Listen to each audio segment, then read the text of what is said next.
There's a moment most people remember long after it happens. A moment when a question is asked that sounds harmless on the surface, yet something inside tightens. The words are polite, the tone is calm.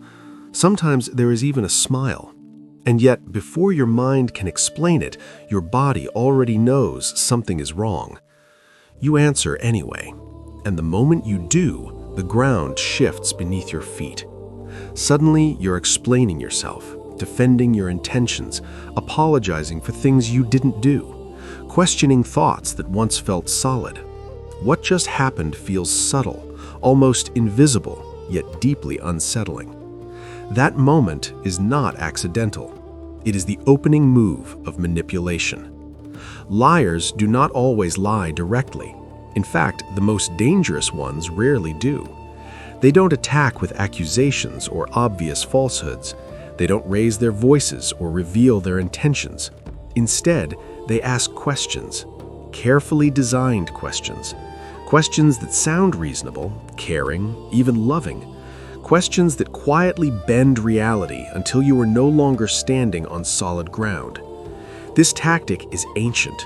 Long before modern psychology gave it names like gaslighting or emotional manipulation, the philosophers of Rome warned about it. Seneca wrote about the danger of confused judgment. Epictetus spoke of the mind being captured without chains. Marcus Aurelius observed how easily people surrender their inner authority without ever realizing it. The battlefield was never physical, it was mental. And thousands of years later, nothing has changed, except the sophistication. Today, manipulation is quieter, politer, wrapped in concern, hidden behind intimacy, authority, or moral superiority. The questions remain the same, only the delivery has evolved. In this story, we will walk through the 5 most dangerous questions liars and manipulators use to control others. But more importantly, we will explore how Stoic thinking dismantles them, calmly, clearly, without rage or panic. By the end, you will understand something critical. The manipulator's power does not come from intelligence, force, or deception alone. It comes from your reaction. Take that away, and their entire structure collapses. Question 1. Why are you being so sensitive? It usually comes early.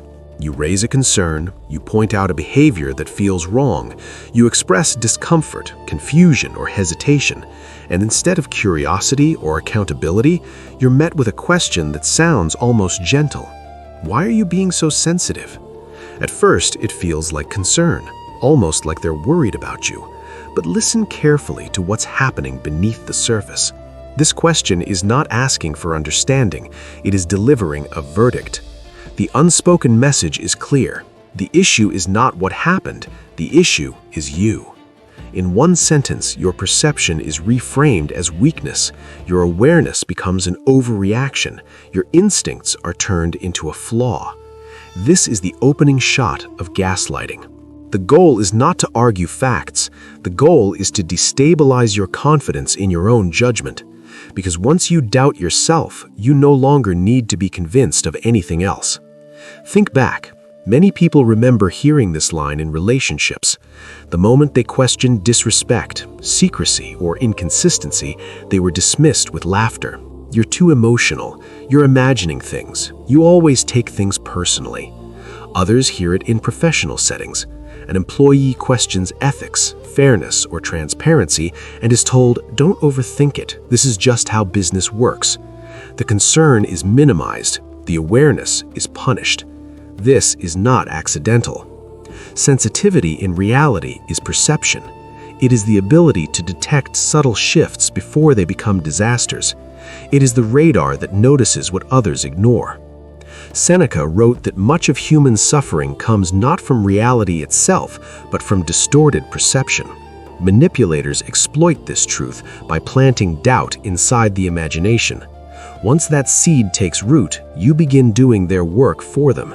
You second-guess, you rationalize, you silence yourself. But sensitivity has never been weakness. History is filled with people who noticed small inconsistencies long before everyone else. analysts who spotted irregular numbers and were mocked until fraud was exposed, partners who sensed emotional distance and were dismissed until betrayal surfaced, whistleblowers who were labeled paranoid before scandals broke open. In every case, awareness was treated as a problem until it proved correct. The Stoics understood this deeply. Marcus Aurelius wrote that if someone could show him a mistake, he would welcome it, because truth mattered more than pride. Only those hiding something fear being seen clearly. So, how does a Stoic respond to this question? Not with anger, not with defensiveness, not with explanations. They respond with clarity. I'm not being sensitive, I'm being observant. That single sentence changes everything. It does not argue, it does not accuse, it simply reclaims authority over perception. And often that is enough to make the mask slip. Question 2. You trust me, right? This question sounds warm, intimate, almost reassuring. You trust me, right? But beneath its softness lies a demand. Trust, by its nature, is built over time. It grows through consistent action, transparency, and alignment between words and behavior. A trustworthy person does not need to ask for trust.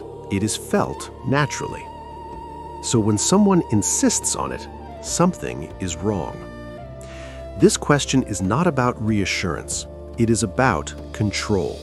It is designed to shut down skepticism before it forms, to make questioning feel like betrayal, to turn curiosity into guilt. Epictetus warned that no one can learn if they believe they already know. Manipulators understand this principle instinctually. If they can convince you that trust means silence, then evidence no longer matters. Consider how often this appears in real life. A business partner avoids showing details but insists everything is fine. A lover becomes secretive yet demands faith. A leader deflects accountability by framing doubt as disloyalty. Don't you trust me? What kind of person would question this? If you really cared, you wouldn't ask. This is emotional leverage. Blind faith is not trust, it is surrender. The Stoic response is calm and grounded. No accusations, no panic. Trust is built through consistency. Are you asking me to ignore my judgment? That response reframes the situation instantly. It places responsibility back where it belongs. Someone with integrity will not be offended by it. They will continue proving themselves through action. Only liars react with anger when trust is examined. Question 3. Are you accusing me of something? This is one of the most effective reversal tactics ever created. You notice something doesn't add up. You ask a neutral question. You seek clarity. And suddenly, the focus flips. Are you accusing me? Now you are no longer seeking truth. You are defending yourself.